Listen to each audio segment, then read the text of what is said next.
Hello and welcome to Man Goes Racing, and today we're in Assetto Corsa and we are taking a look at the United Racing Design Mercedes-Benz CLR. And the reason we're looking at this is quite simply because it's free and I'm well up for free stuff. So I previously looked at their free version of the Radical SR3XXR, which I seem to recall I thought was quite a nice little car.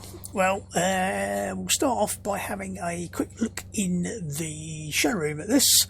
Hopefully it's recorded alright. It was burn a pain in the bum, but I'll get it to stuck its wing up so you can see it in all its glory, just like it is now. So hopefully it looks alright. So back in a sec.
Right, that was a couple of spins. I can't remember, 1.5 maybe, around the CLR. Now the CLR, I think I made some notes here just to make sure I don't talk complete and utter bullshit. The CLR was the rather infamous car that caused various issues for Mercedes at the 1999 Le Mans. Now, in 97 and 98, Mercedes decided, having been taking part in, I think it was touring cars, that that series that they had been following was folding, so they decided to go into the GT1 category, and they used their CLK GTR road-based car, because to go into the GT1 category, your car had to be based on a road car. So, like all the other ridiculous cars that are being built for various other manufacturers to get into GT1, they did the same thing. So there were some really ridiculous cars about, all specifically so they could go racing, which seems a bit bizarre, but as it was meant to be production based, that's what they had to do. 97, they introduced the car. It was the V12. The following year they produced a CLK LM, which they used the V8 in, which is basically, I think, effectively the same engine that's in the 1989 C9 Sauber. Whether or not it's also with or without turbos, I couldn't say for sure, but it's based on the same block basically. So it's a development of very strong, very reliable, very potent engine. I think it's actually normally aspirated in this. It's about 6 litres or something ridiculous, so quite a lump in the back. The car for 98, the CLK LM, they failed after about 3 hours, so they never finished the race.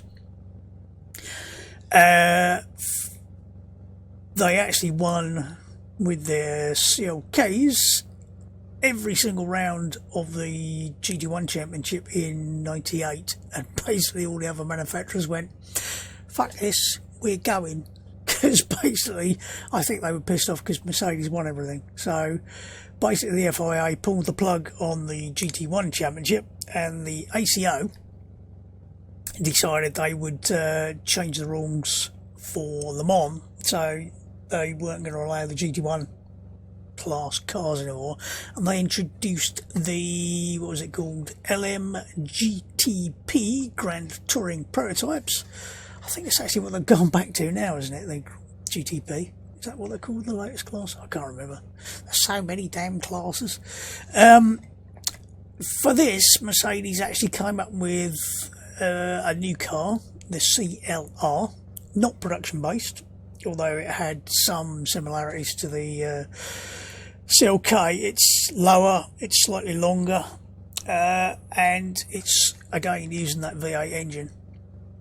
They did something like 22,000 miles of testing, and then when they got to Le Mans, they found out that the aero on their car was crap, basically. Very unstable and caused problems. So during qualifying was when Mark Webber managed to flip the car the first time. He flipped it, they rebuilt it. He then managed to flip the car again in the practice before the race. I think it was in the, they have like a practice warm-up session before in the morning. He managed to flip the car again then. So they made some mods to the cars. They told the drivers, don't follow other cars too closely. How you meant to overtake something without getting close to it, I don't know, but that's what they told them. And roughly coming up to 4 hours into the race, Peter Dumbreck was sort of scrapping for the lead, and his car flipped and it sent it over the barriers and was a bit of a bloody disaster. And that was the point at which Mercedes went, oops, and withdrew their cars. So basically it was a bit of a bloody disaster, realistically. But here is a virtual version of it, and we're going to try it out. And of course, me being me, I'm not going to try it out around Le Mans, I'm going to try it out around Silverstone. So hopefully it will go all right around here. Just a practice session, optimal track conditions. So it's all really nicely modelled inside and out, as you saw when I shoot in the showroom. That's the word I was looking for, my brain. So yeah, also quite a revvy engine, and I don't think I've pressed my throttle yet, so I've got to wait whilst it sorts its arse out. Initial impression, really nice positive force feedback.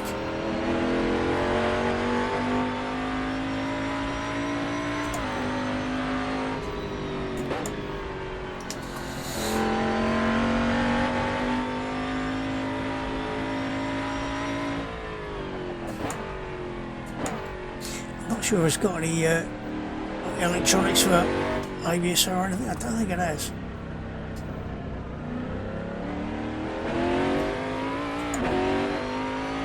A little bit of understeer through there. It's definitely warmed the rear tyres up a lot faster than the front, so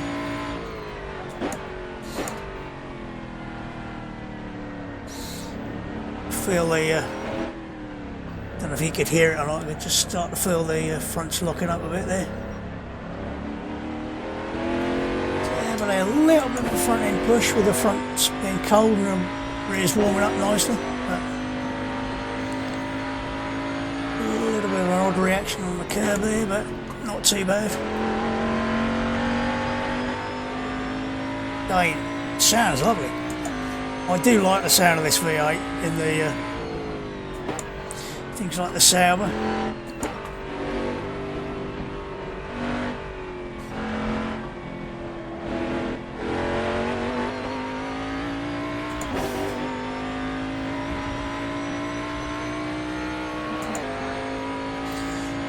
It's certainly bloody quick. It might be a little bit late on the brakes there. I'm starting to get a little bit of rotation out of the car as well as the fronts start to warm up and catch up a bit with the rears.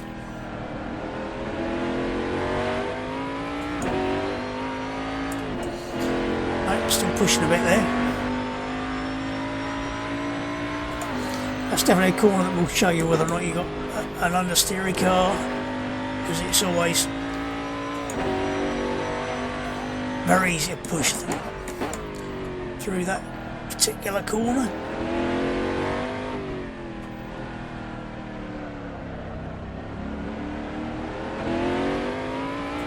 Same as here, it's easy to get it to push, but that's not bad at all.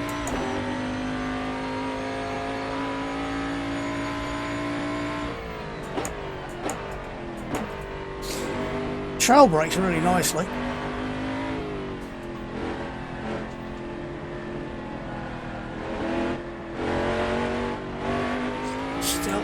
Still a little bit pushy, trying to get out of there.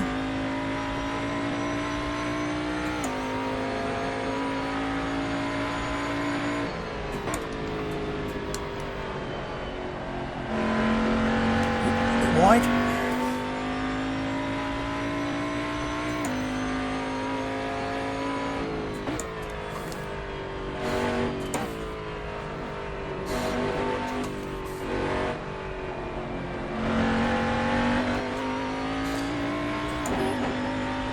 Rotate a bit better through there.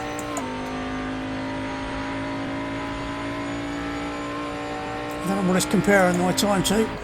Breaking a little bit earlier this time, still a little bit late. I'll have to have another go at that, see if I can get it right the third time.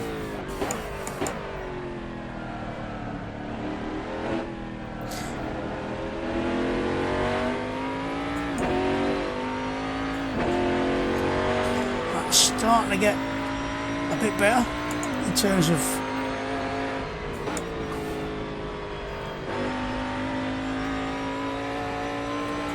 as the fronts warm up, getting less, certainly getting less understeered.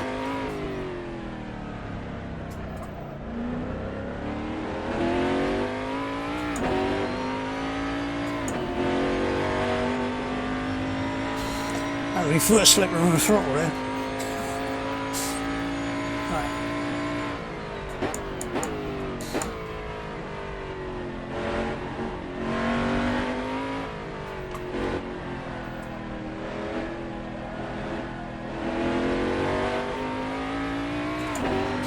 That was better.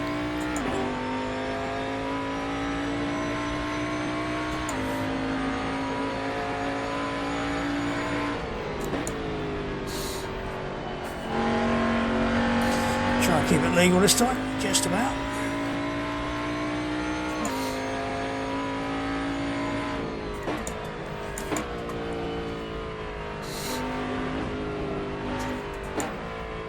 Not my best ever line through there.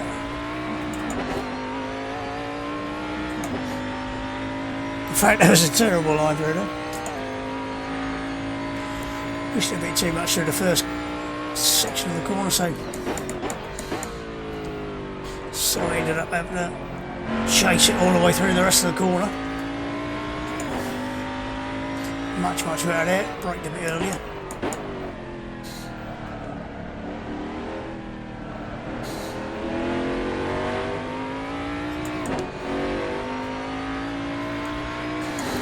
Just a little lift to get it to grip up on the front, and then yeah, that's working really nicely now. Front's certainly got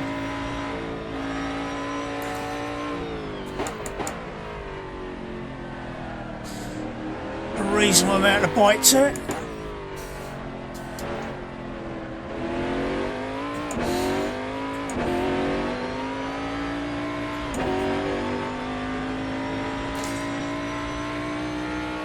Slightly better line there.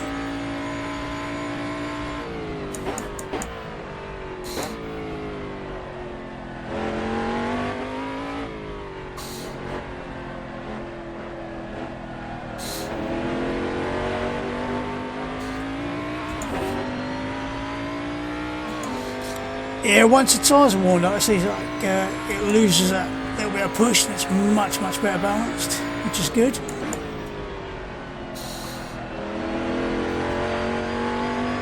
Didn't get that right, did I? See if we can get the line through here a bit better.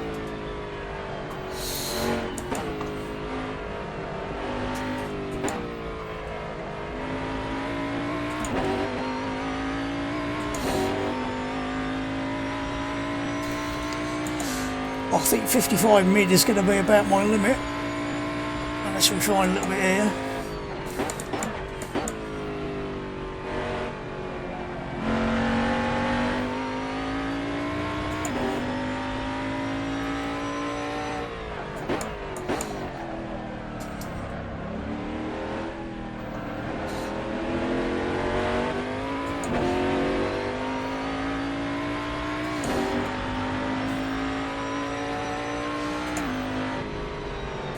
Like I said, it's about my limit then. Alright, well, what do I think? I have to say, that is a really, really nicely balanced car once you get a bit of heat in the tyres, and it's really good fun to drive. So, I have to say, for a freebie, that's well worth getting. So, again, that's the United Racing Design. I'll leave a link, as always, so you can go and get yourself grab yourself a copy of it, and I don't know what it'll go around and Le Mans like, but it certainly goes really nicely around Silverstone. So, but there's no round Silverstone. So, but I think it's had the extra. I think what they did when they found they were having problems, they put some extra winglets on the front, so it's got the little extras on there. Anyway, so yeah, that is really, really nice. So, excellent job, and I will sort out a replay. I'll put it in the corner and you can see what it looks like from outside. But I have to say, for a free car, that's really nicely done. So excellent job from URD again. So that's that. Have fun, enjoy your racing, and I'll see you soon. And goodbye. Where's my button?